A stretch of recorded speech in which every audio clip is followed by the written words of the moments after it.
Hare Krishna, bom dia a todos. Hoje vamos estudar do Srimad Bhagavatam, canto 3, capítulo 30, verso 1. Hoje vamos iniciar um novo capítulo, que é as instruções do Sr. Kapila sobre os movimentos das entidades vivas.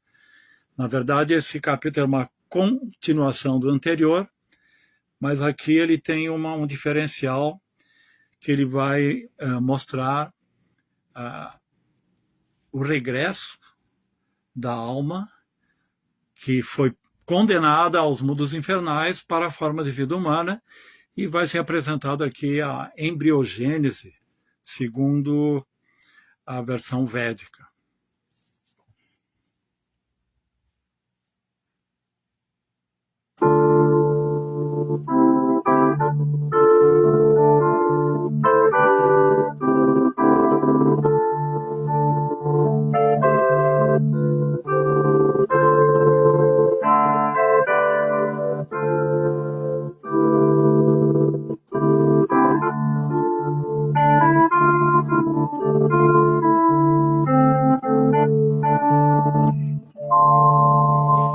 Jai Radha Madhava Jai Kunja Vihari Jai Radha Madhava Jai Kunja Vihari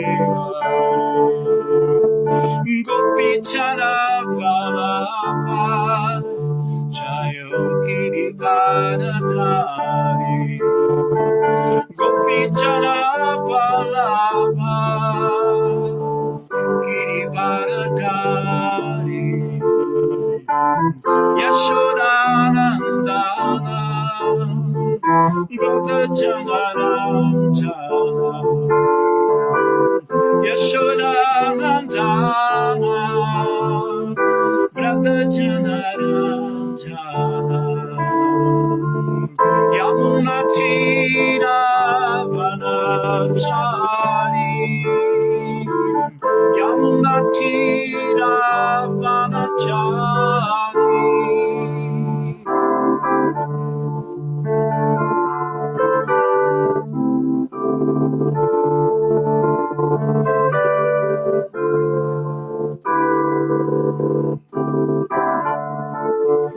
Jai Radha Madhava Jai Kunja Vihari Jai Radha Madhava Jai Kunja Vihari Hare Krishna Krishna Krishna Hare Hare Hare Rama Hare Rama Rama Rama Hare Hare Hare Krishna Krishna Krishna Hare Hare Hare Rama Rama Rama Hare Hare.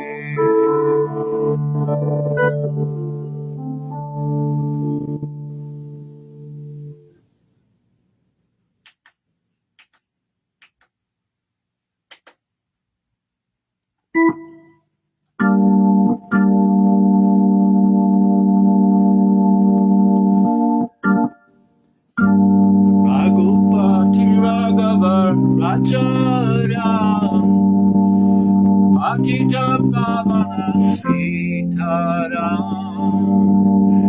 Raghupati Raghava Rajaram Akita Pavana Sitaram Sitaram Jaya Sitaram Akita Pavana Sitaram Sitaram Jaya Sitaram Akita Pavana Sitaram Raghupati Raghava Rajaram Akita Pavana Sitaram Sitaram Jaya Sitaram Patita Pavana Sitaram.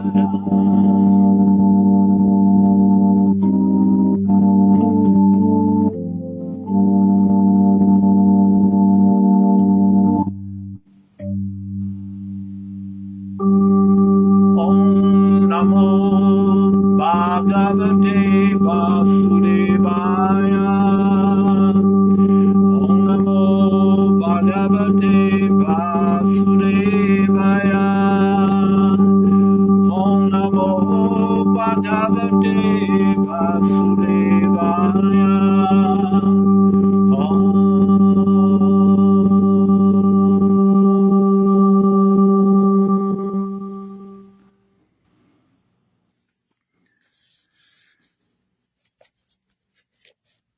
Então, hoje vamos lembrar que hoje é o dia do advento do Senhor Ramachandra.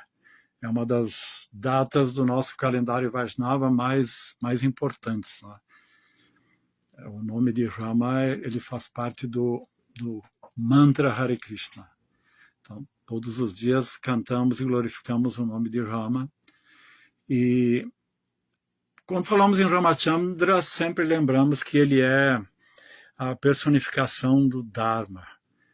Ele é o Dharma, ele exemplifica na sua vida a perfeição do Dharma de um rei, o pai perfeito, o esposo perfeito, o filho perfeito, o amigo perfeito, o rei perfeito, dentro do Dharma. É muito interessante que dentro da nossa tradição Vaishnava, nós temos Ramachandra como a personificação do Dharma. O que só para estabelecer um paralelo, para os cristãos é o Senhor Jesus Cristo, que ele é o Logos encarnado. É muito interessante, né, que existe esse conceito na tradição cristã, de que esse Logos, que é o mesmo que o Dharma, para nós, ele está encarnado numa pessoa, um avatar, né? Jesus é um Shakti Avatar. E nós temos a pessoa de Rama, que é o próprio Senhor Supremo. Então, desejo que todos sejam felizes nesse dia, meditando em Ramachandra, comemorando nos templos, né? Aqui em Porto Alegre vamos fazer um festival também. Tá? Eu não me apresentei antes, eu sou Lila Das, aqui do Yatra de Porto Alegre. Então, hoje também estamos começando um capítulo, como eu já havia dito. Vou ler aqui o sânscrito. Shri Bhagavanu Vacha Karmana Daiva Netrena Jantur Deho Papataye Striya Pravishta Udaram Ponshoreta Kanashraya. Shri Bhagavanu Vacha, a Suprema Personalidade de Deus, disse: Karmana, pelo resultado do trabalho, Daiva Netrena, sob a supervisão do Senhor. Jantuhu, a entidade viva, Deha, um corpo, Upapataye, para obter, Striyaha, de uma mulher, Pravishtaha, entra, Udaran, o ventre, Punsaha, de um homem, Retaha, de sêmen, Kana, uma partícula, Ashrayaha, residindo em. Tradução e significado de Srila Prabhupada. Vamos ver a tradução. A personalidade de Deus disse, sob a supervisão do Senhor Supremo e segundo o resultado de seu trabalho, a entidade viva, a alma, é forçada a entrar no ventre de uma mulher através da partícula do sêmen masculino para assumir um tipo de corpo em particular. Então, agora o significado de Srila Prabhupada. Como se afirmou no último capítulo, após sofrer diferentes tipos de condições infernais, um homem volta novamente à forma de vida humana. Continua-se o mesmo tema neste capítulo. Com o objetivo de dar um tipo específico de forma humana a uma pessoa que já sofreu a vida infernal, a alma é transferida ao sêmen de um homem que é justamente adequado a tornar-se seu pai. Durante o intercurso sexual, a alma é transferida através do sêmen do pai no ventre da mãe, a fim de produzir um tipo específico de corpo. Este processo é aplicável a todas as entidades vivas corporificadas, mas é especialmente mencionado para o homem que foi transferido ao inferno Andartamishra. Após sofrer lá, quando aquele que teve muitas espécies de corpos infernais, como os de cães e porcos, tem de voltar à forma humana. Ele recebe a oportunidade de nascer no mesmo tipo de corpo do qual se degradou no inferno, ao inferno. Tudo é feito sob a supervisão da Suprema Personalidade de Deus. A natureza material fornece o corpo, mas ela o faz sob a direção da superalma. Disse no Bhagavad Gita que a entidade viva erra por este mundo material numa carroça feita pela natureza material. O Senhor Supremo, como a superalma, sempre acompanha a alma individual. Ele orienta a natureza material a fornecer um tipo de corpo em particular à alma individual, segundo o resultado de seu trabalho, corpo que a natureza material fornece. Nessa passagem, uma palavra Reta Kanashrayaha é muito significativa porque indica que não é o sêmen do homem que cria a vida no ventre da mulher. Ao contrário, a entidade viva, a alma, abriga-se numa partícula de sêmen e é então injetada no ventre de uma mulher. Então o corpo se desenvolve.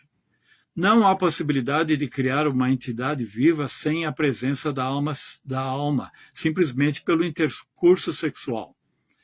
A teoria materialista de que não existe alma e de que uma criança nasce simplesmente mediante a combinação material do esperma e do óvulo não é muito verossímil. Ela é inaceitável.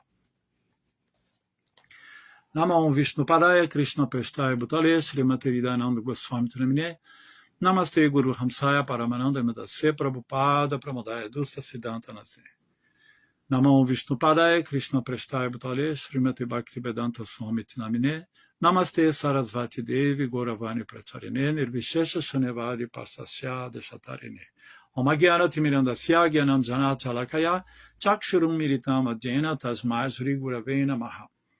Nasci na mais obscura ignorância e meu mestre espiritual está iluminando os meus olhos com o archote do conhecimento. Por isso lhe rendo minhas mais humildes e respeitosas reverências.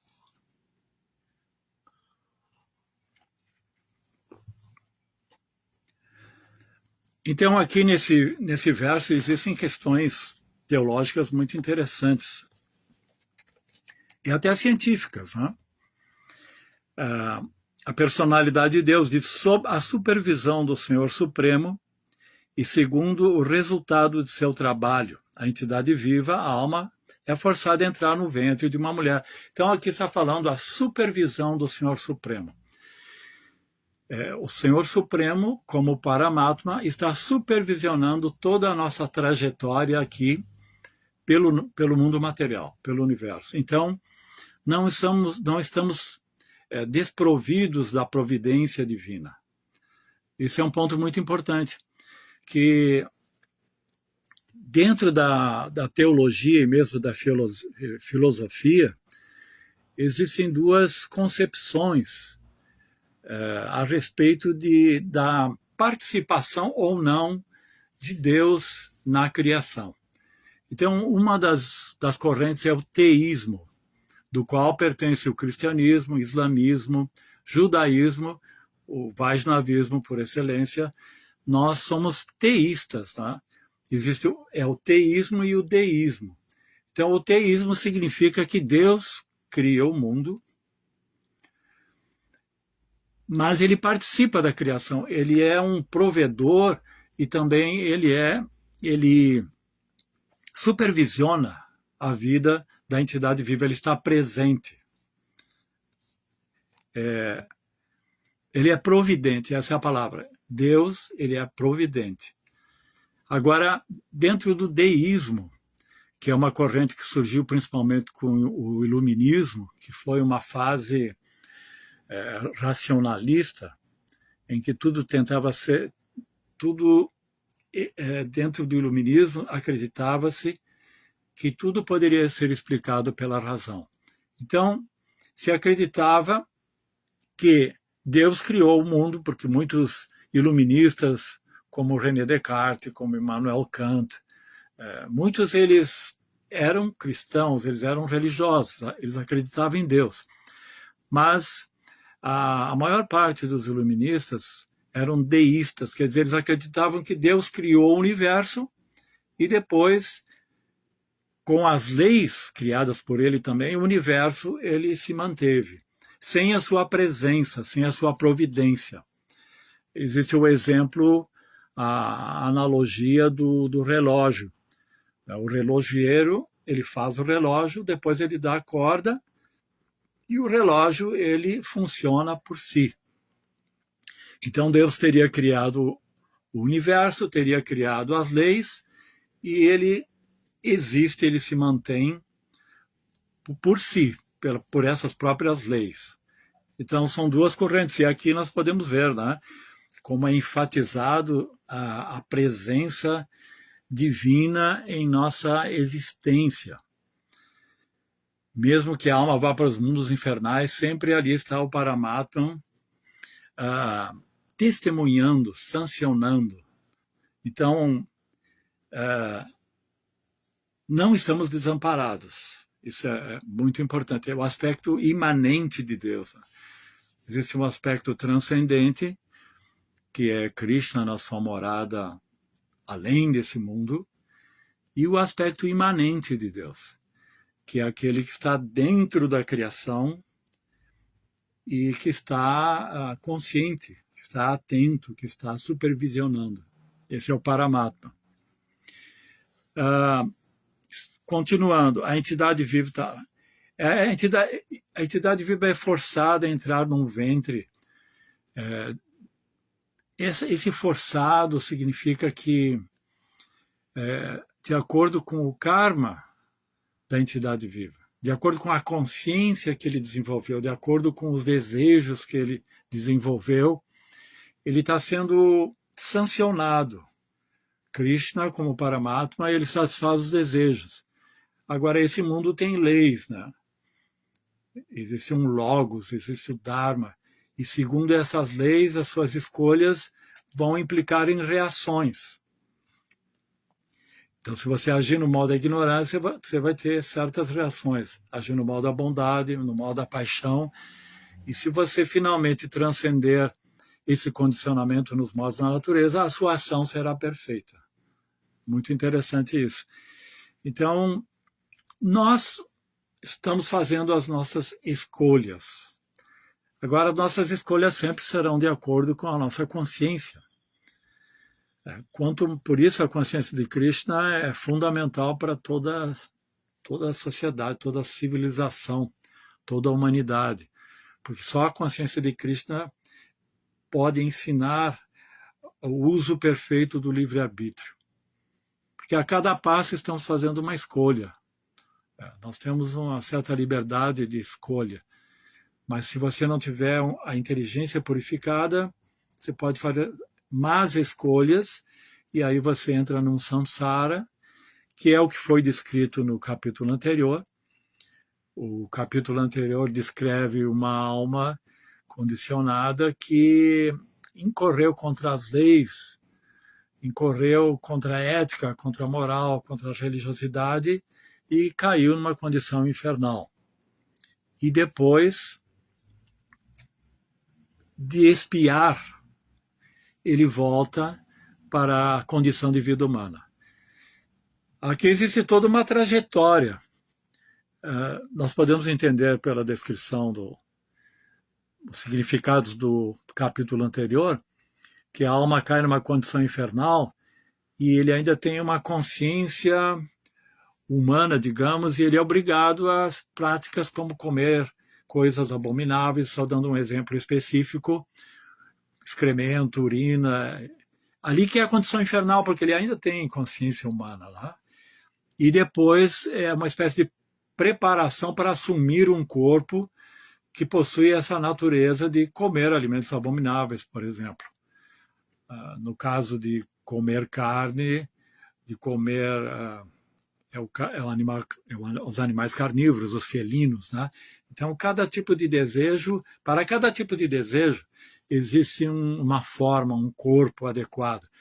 Então, como está descrito aqui, que ele sai da condição infernal, assume um corpo animal, e dentro das formas de vida animal existe uma hierarquia, até chegar aos animais mais próximos do ser humano, que são os bovinos, equinos, animais domésticos. Esses animais, a alma que está nesses corpos, ela está prestes a encarnar na forma de vida humana, porque esses animais já estão servindo o ser humano de perto, eles já estão associados com os seres humanos.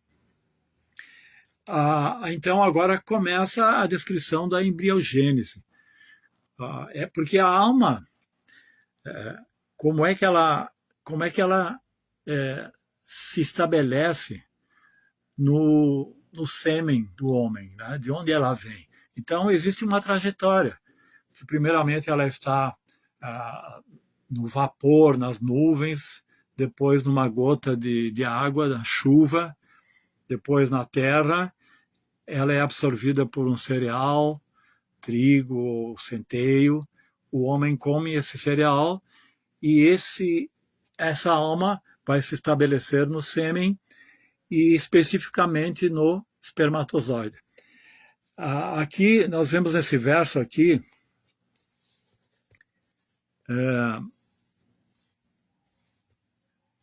a alma é forçada a entrar no ventre de uma mulher através da partícula do sêmen masculino. O que é a partícula do sêmen masculino?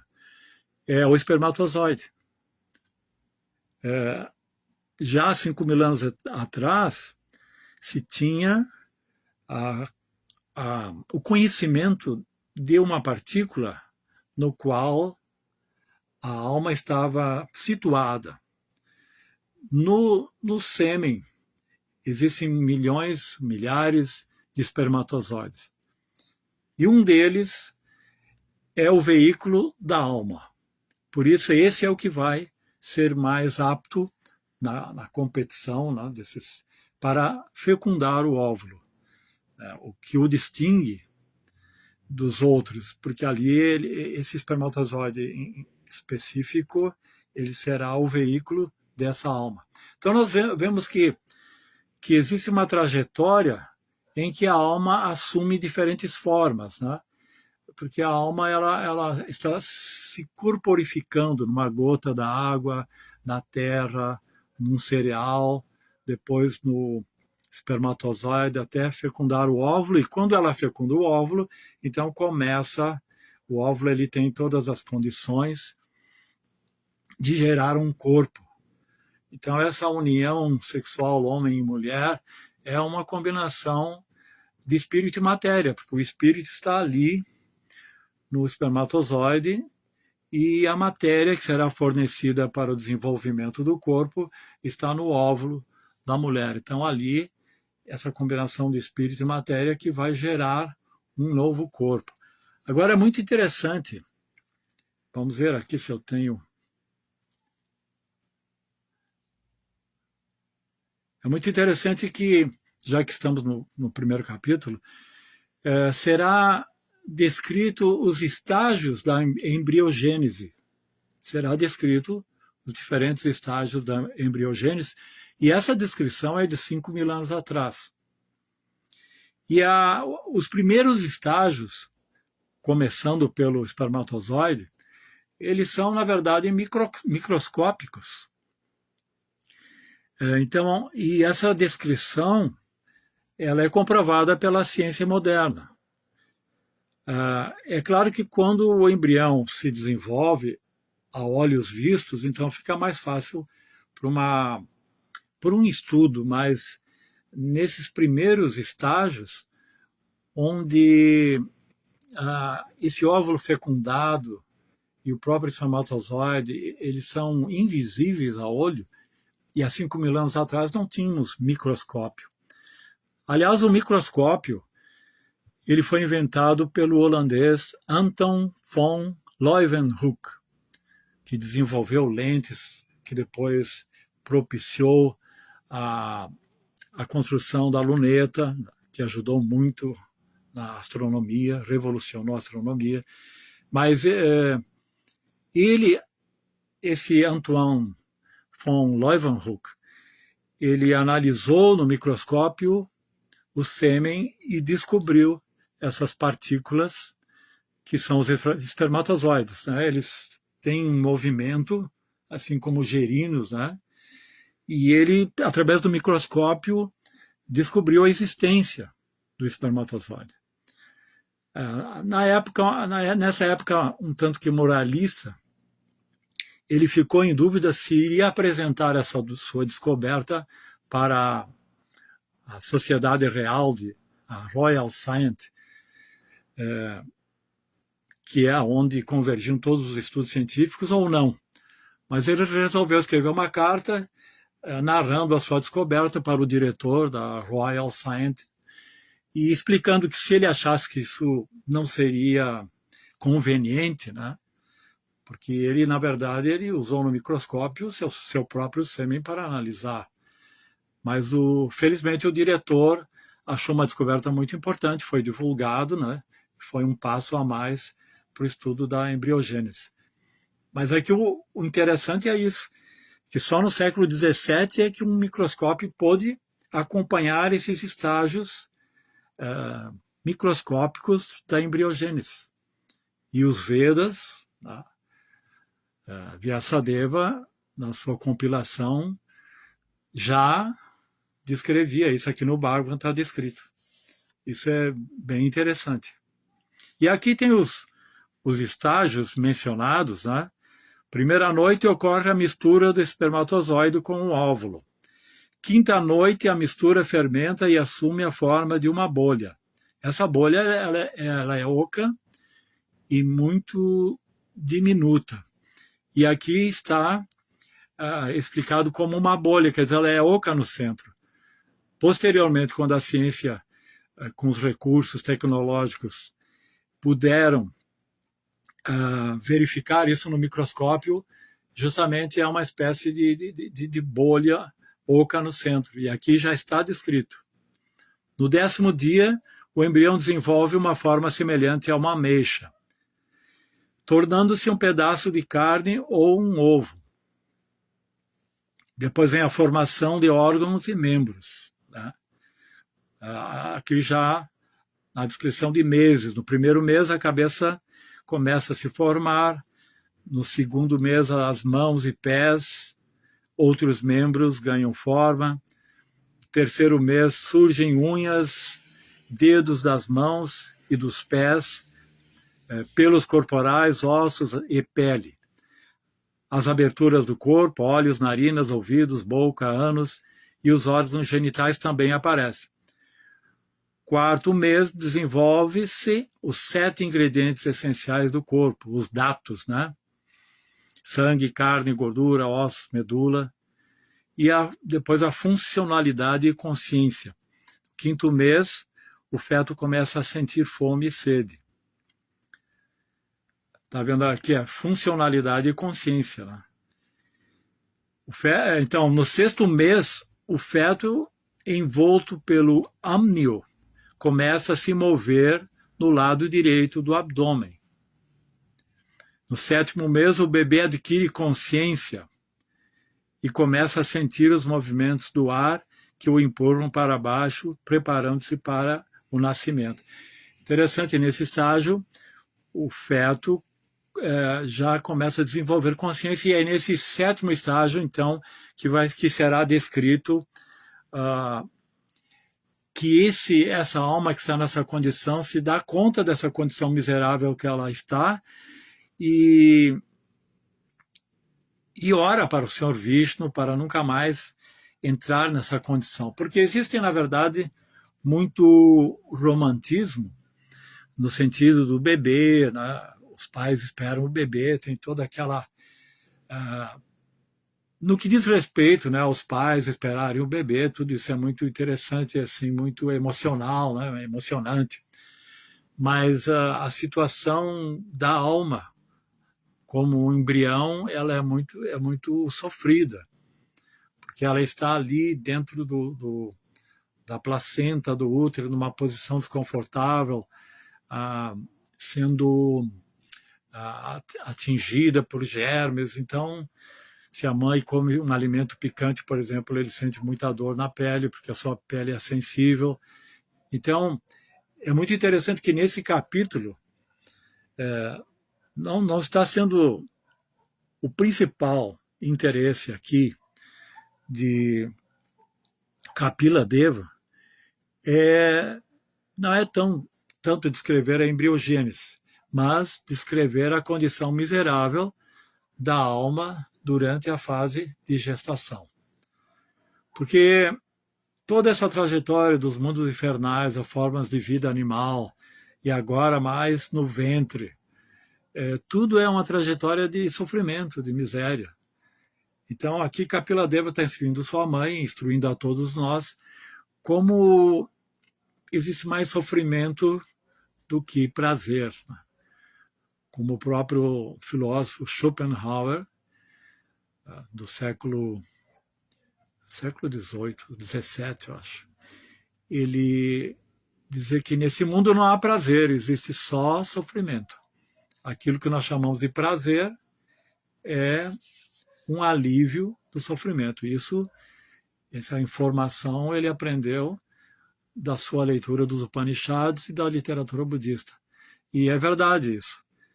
E aqui Kapila Deva ele está justamente mostrando toda essa trajetória de miséria.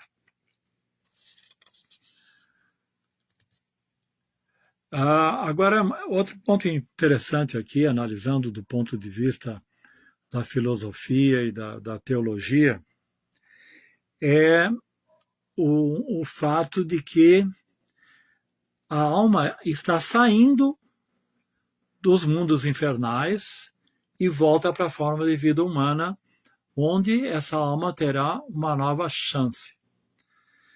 Dentro da teologia cristã, isso chama-se apocatástase.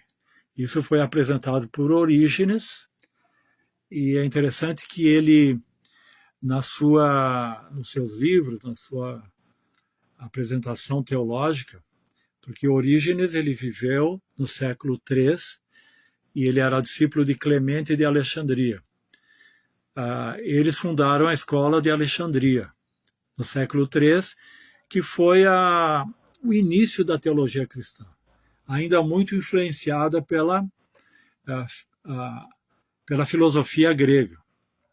Então, ele apresenta duas verdades, depois vou falar sobre isso, e uma delas é de que ele acreditava que não existe um inferno eterno onde as almas são lançadas eternamente, porque isso não condiz com a bondade do Senhor Supremo. Quantas vezes o Senhor Supremo nos perdoa? Infinitas vezes, até voltarmos para Ele. Então ele defendia que no fim dos tempos todos serão salvos, até Satanás, até os demônios serão salvos. E isso é defendido pelo Vaishnavismo. Todas as almas serão salvas, cedo ou tarde. Dentro da teologia cristã, as almas que não se renderam a Deus, elas seriam postas no inferno. Agora imagina, qual é o pai que relegaria um filho a um sofrimento eterno? Então, Orígenes, uma das suas considerações, que depois foi considerada uma heresia, é de considerar que muitas passagens da Bíblia são devem ser entendidas como alegoria, como o caso de Adão e Eva, como o caso dos infernos, né? Que isso seria uma alegoria, que a questão de eternamente no inferno seria, como os vezes às vezes explicam, um tempo tão longo que parece eterno. Então nós vemos que diferente da teologia cristã e também do islamismo, do judaísmo, a alma ela não permanece eternamente nos mundos infernais. Ela cedo ou tarde será salva. E ela sempre que volta para a forma de vida humana, ele adquire a condição ideal para buscar a liberação. Na forma de vida humana, nós temos uma consciência mais desenvolvida, capaz, através do uso da razão, de compreendermos a nossa verdadeira essência, a nossa verdadeira identidade. Que a nossa identidade é Satitananda, essa é a nossa essência. Entender que somos almas. Então, nós temos consciência desse dualismo, corpo e espírito. E dessas duas naturezas nós somos espírito. Fomos espírito antes de ter esse corpo e continuaremos tendo a existência espiritual após essa nossa existência presente. Então, temos que investir naquilo que somos em essência e aquilo que somos sempre, aquilo que somos eternamente. O grande equívoco da humanidade é a consideração, a identificação com o corpo, se identificar com algo impermanente. Cada vez que a alma corporificada se depara com a morte, entende que cometeu um grande engano, um grande equívoco. Então, cada vez que estamos na forma de vida humana, temos a chance de entendermos isso e buscar a liberação. Agora, outro ponto importante que está aqui no significado é que quando a alma ela já expiou o suficiente nas formas de vida inferiores e encarna na forma de vida humana, ele vai atingir o corpo na condição que ele se encontrava antes de cair numa condição infernal. Então, se ele estava no modo da bondade, no modo da paixão, no modo da ignorância, ele vai ter que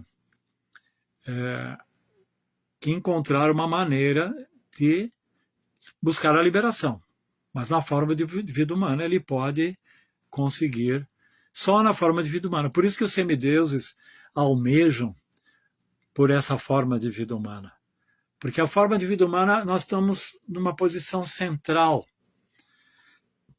Agora, quando ouvimos isso, que os semideuses desejam encarnar na forma de vida humana, é porque eles já não estão mais buscando as facilidades celestiais, eles estão buscando uma condição ideal para buscar a liberação.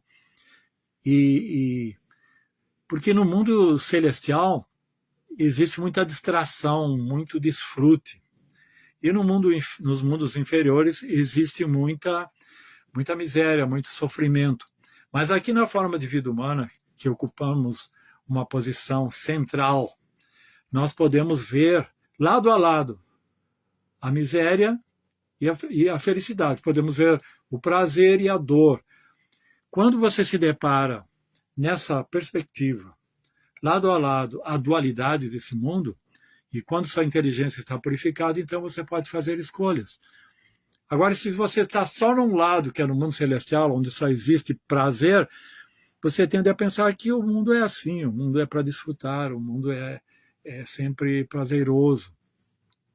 Se você está numa condição inferior, ou você não tem essa inteligência superior, no caso da forma de vida humana, se está numa forma de vida animal, ou se você está num planeta infernal, onde só tem sofrimento, então parece que o mundo é só sofrimento.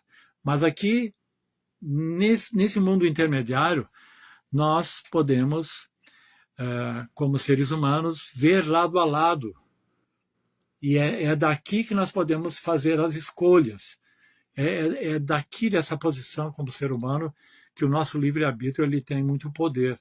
Você vai optando por atividades, por desejos que podem te levar aos mundos inferiores, aos mundos superiores.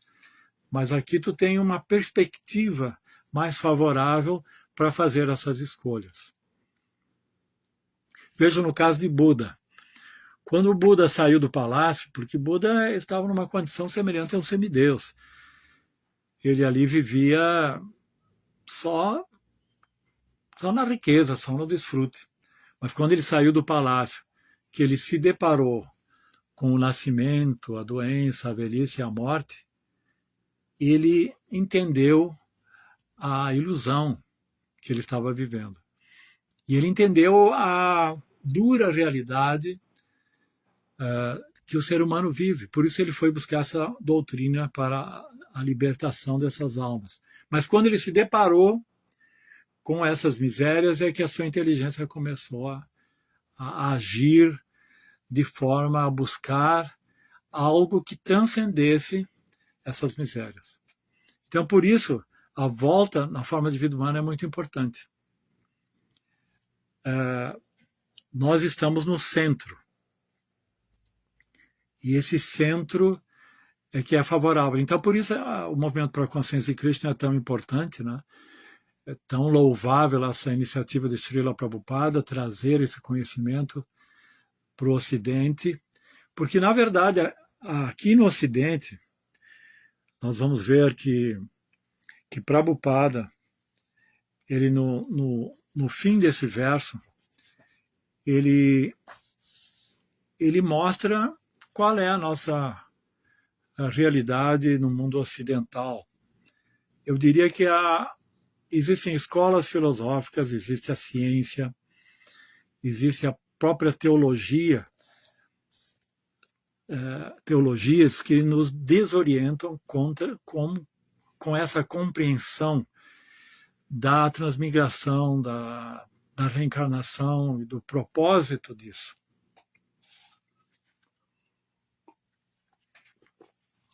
O que nós temos aqui no Ocidente? Aqui está sendo dito que a alma, antes de entrar no corpo da mãe, ela já pré-existia. Então, a pré-existência da alma. A vida já vem com a alma. Muito interessante isso. Porque aqueles espermatozoides que não têm uma alma, um óvulo que não é fecundado por um espermatozoide que possui uma alma, eles são eliminados. Eles não vingam, né, como se diria. Então, aqui, vamos ver o Prabhupada, não há possibilidade de criar uma entidade viva sem a presença da alma simplesmente pelo intercurso sexual. Isso é uma alusão à concepção da ciência, que através da união, através do ato sexual, quando o gameta masculino se encontra com o gameta feminino, ali surge a vida. Então não há possibilidade de que isso gere a vida. Isso o Prabhupada está explicando aqui. E ele está explicando porque é uma concepção que existe aqui no Ocidente.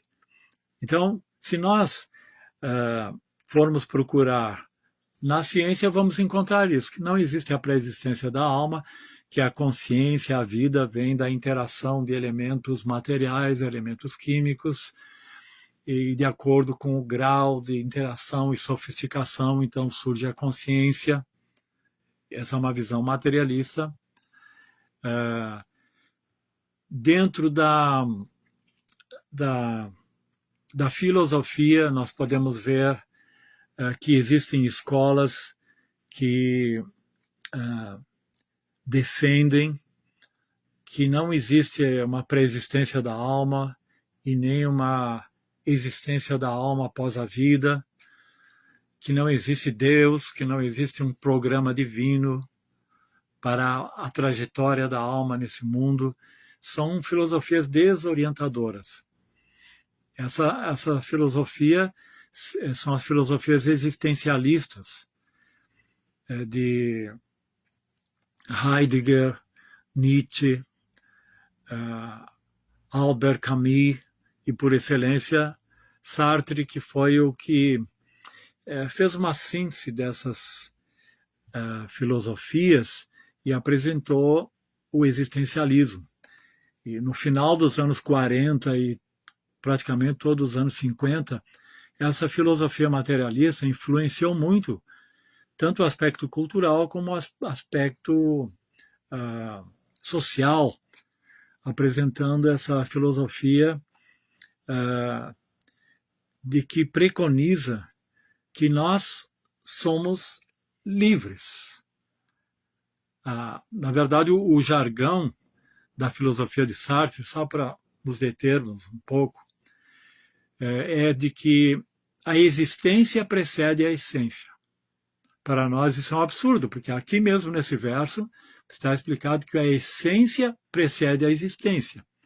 O que é a essência? É a alma. Qual é a essência da minha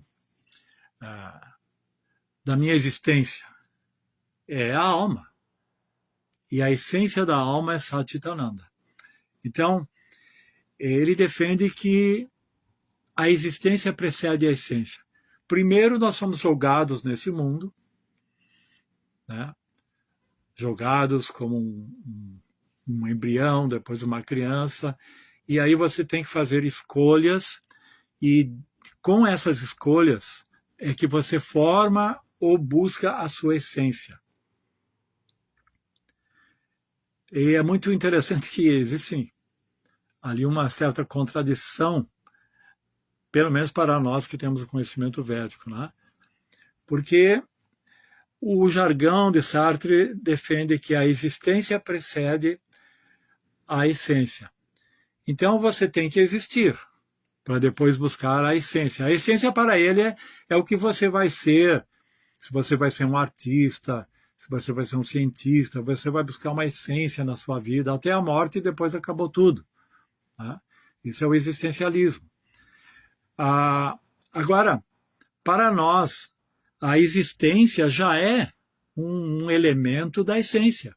Sat, Chita Ananda. Então, a consciência já é um elemento da essência. Quando você ainda é um bebê, você está consciente que existe. E a busca pelo prazer também já acontece desde os primórdios da sua existência. Então, tanto o existir como estar consciente, que busca o conhecimento, como a nossa busca pela felicidade, pelo prazer, até uma criança vai buscar por isso. Por isso que ele chora, porque ele está sentindo desprazer, até que ele é acalmado e sente prazer. Então, como dentro do existencialismo não é definido o que é essa essência, que para ele seria a alma. A alma. Porém, a alma que tem, segundo a doutrina cristã, o objetivo de buscar a Deus, de obedecer às leis de Deus e depois ser julgado e ir para o mundo espiritual. Mas nós, nos Vedas, temos essa definição muito precisa de que a alma é Satchitananda. Eu acho que isso aí é a definição ontológica da alma. Essa definição de que essas são substâncias divinas que tanto Deus, né, a forma de Krishna é Satchitananda, como nós somos Satchitananda. Essa definição ela esclarece tudo. Então, segundo Sartre, primeiro você existe, mas nessa existência já tem Satchitananda, coberto, claro, mas tem. E depois de você existir, você vai buscar a sua essência. E qual é a essência? O que todo ser humano, no íntimo, vai buscar de uma forma mais categórica, mais genérica? Ele vai buscar o resgate de Satchitananda. Porque todos querem ser eternos. Ninguém gosta da impermanência, que é um defeito da matéria. todos vão buscar a consciência plena, assim, o conhecimento, estar consciente da sua existência, do porquê você está aqui. Aí tem a filosofia. E todos buscam uma felicidade permanente. Então, esse professor,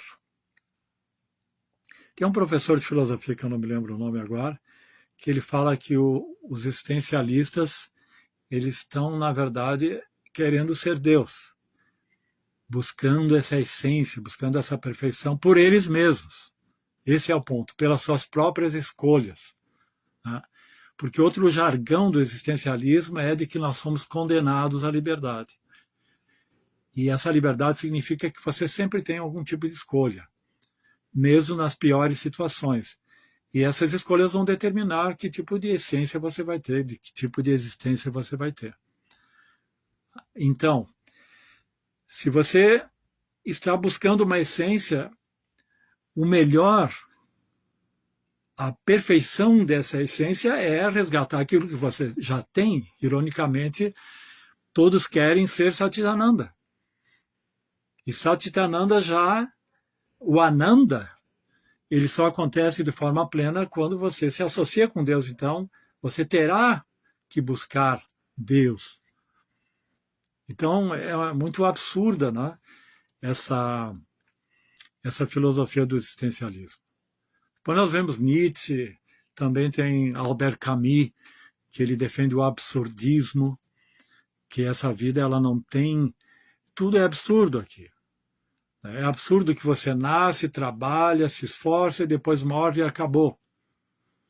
Então ele defende que a vida é um absurdo, não existe por trás de todos os fenômenos uma ordem, não existe um logos, né, como se diria, não existe um dharma. Isso é o que ele defende.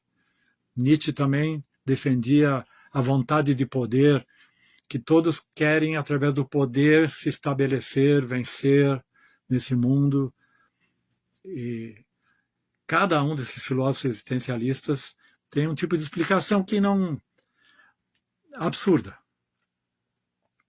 Então, um ponto é que a filosofia, essa filosofia de Sartre, ela influenciou muito, como eu estava dizendo, a cultura dos anos 50, o final dos anos 40, e aí você pode ver livros existencialistas, você pode ver filmes existencialistas, ações, movimentos, porque o existencialismo ele fala que você vai fazer a sua vida, né? Você é livre para fazer suas escolhas. Você não precisa acreditar na religião, que a única escolha que você tem que fazer é que existem leis, que você tem que voltar para Deus, né? Todas essas regras, todo esse condicionamento. É você que faz as suas escolhas, né? Mesmo que essas escolhas também tenham que lutar contra outras escolhas, mas sempre é você. E nós sabemos, e está explicado nesse verso, que você está sendo supervisionado pelo Paramatma. Ele te dá a oportunidade de escolher, mas depois ele não te dá a liberdade de não sofrer os efeitos dessas escolhas. É o fato do capítulo anterior. Essa alma fez escolhas e caiu numa más escolhas e caiu numa condição infernal. Mas onde estava depois a liberdade dele de evitar tudo isso? Então, nós temos que aprender a escolher e para isso temos que ter o conhecimento divino. Mais um ponto para encerrar é o fato, primeiro eu falei da ciência, de que a ciência explica que a vida começa na fecundação, depois o existencialismo, que não acredita na preexistência da alma, e também dentro da teologia cristã existe a concepção de que a alma surge no momento da concepção. Como cientistas também defendem isso.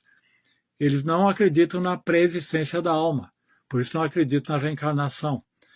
A alma, a trajetória da alma é que ela surge no momento da concepção, ela vive a sua vida onde ele fará a escolha de aceitar Deus ou não, e depois, no fim da vida, ele será julgado para o purgatório ou para o paraíso, ou para o inferno eternamente. Agora, analisando a história do cristianismo, nós vamos ver que no século III, esse filósofo que já mencionei, Orígenes, ele defendia a pré-existência da alma. Ele defendia a doutrina de que a alma foi criada, já existia com Deus de forma perfeita, e como punição ele caiu nesse mundo material e para uma expiação. Então ele defende que essa expiação acontece através das reencarnações, até atingir certa perfeição e voltar para o mundo espiritual. Então essa doutrina da pré-existência da alma, ela foi condenada no segundo concílio de Constantinopla, no ano de 553. Não só quatro concepções de Orígenes foram condenadas. Uma sobre a pré-existência da alma. Então, nós vamos ver que do século III até o século VI havia uma crença da reencarnação dentro do cristianismo, porque a doutrina de Orígenes, embora contestada já por outros, né, padres da igreja, ela explicava isso. E isso é um legado da cultura grega, porque essa concepção, essa crença na transmigração, ela já é citada no século VI a.C., no orfismo, que acreditava na transmigração da alma.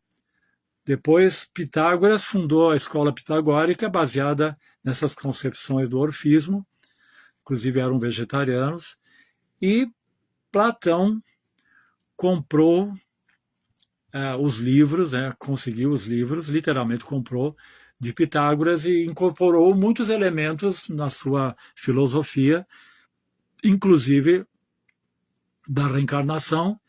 E nós vemos que Orígenes ele era muito, ele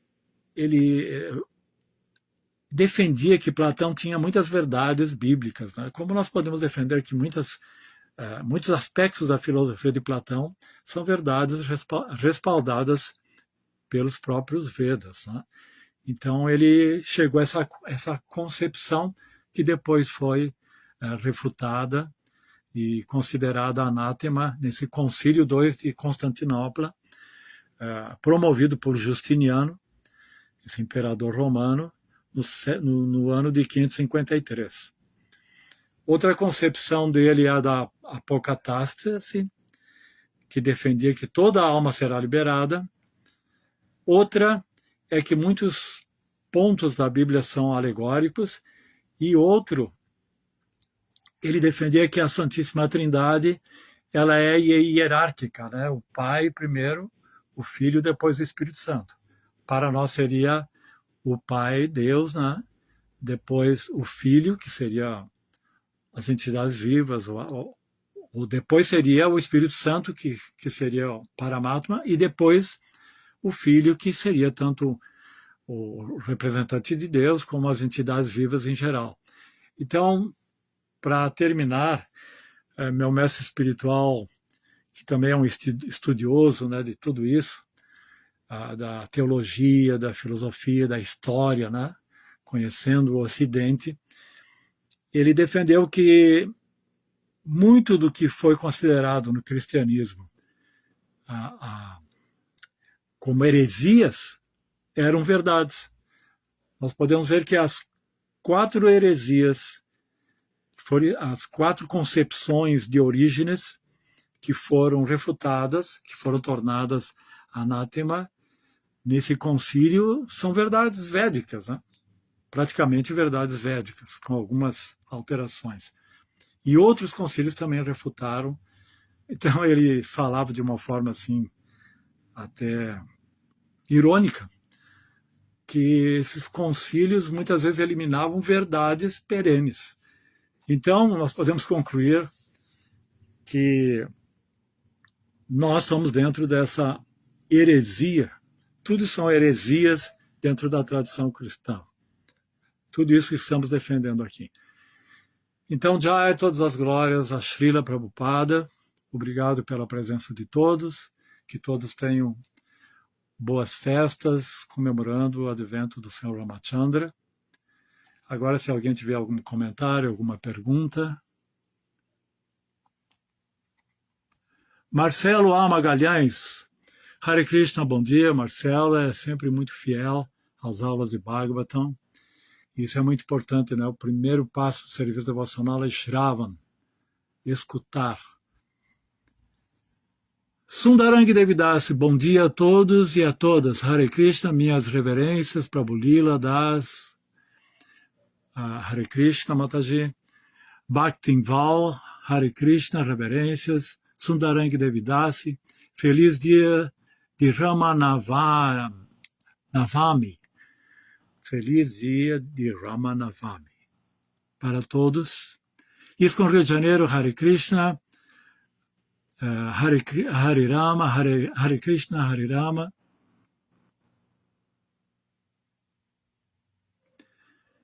Glórias a Sri Ramachandra. Vamos ver ISKCON Rio de Janeiro, Hare Krishna. Glórias a Srila Prabhupada, reverência para todos. Sri Rama Navami Ki Jai.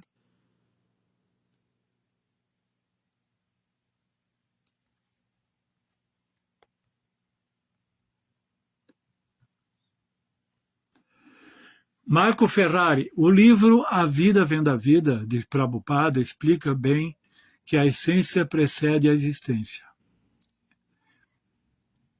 Que a essência precede a existência material.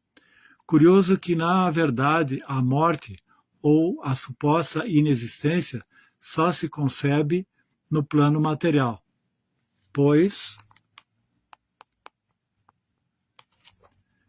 Curioso que, na verdade, a morte ou a suposta inexistência só se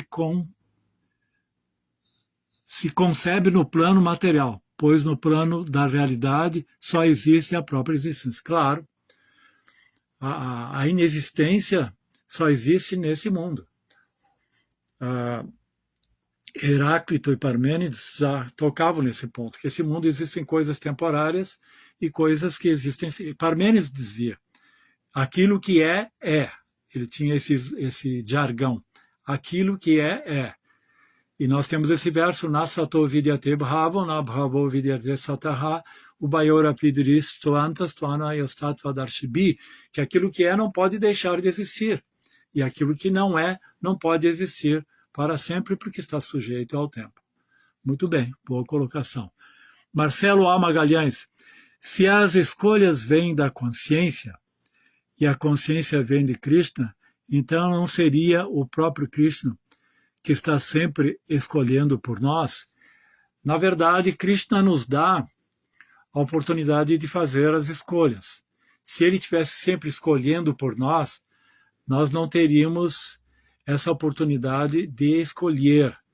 E essa oportunidade de escolher entre Krishna e Maya, por exemplo, considerando essas duas categorias, se não tivéssemos a oportunidade de escolher, nós não teríamos liberdade. Sem liberdade não existe amor. Tá? Porque se Krishna fizesse as escolhas por nós, então nós não teríamos a característica principal do amor, que é a liberdade. Porque se eu sou forçado a amar, induzido a amar, se existe um determinismo que leva até o amor, onde eu não tive escolha, que mérito tem? Que amor seria esse? Então, Krishna nos dá espaço para fazermos essas escolhas. Ele nos dá o conhecimento, ele supervisiona, mas ele não escolhe por nós.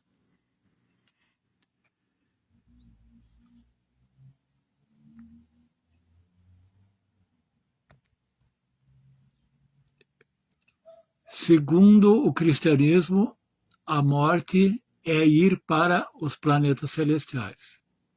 Segundo o cristianismo, a morte é ir para os planetas celestiais. Nesse caso, não haveria uma diferença entre o mundo celestial e o mundo espiritual. Na Bíblia, nós vemos e nas escrituras do islamismo também, que se faz alusão mais à condição de planetas celestiais dentro da descrição. Os Vedas descrevem algo além disso, que é o mundo espiritual, como é descrito no Srimad Bhagavatam. Então, segundo o cristianismo, a morte é ir para os...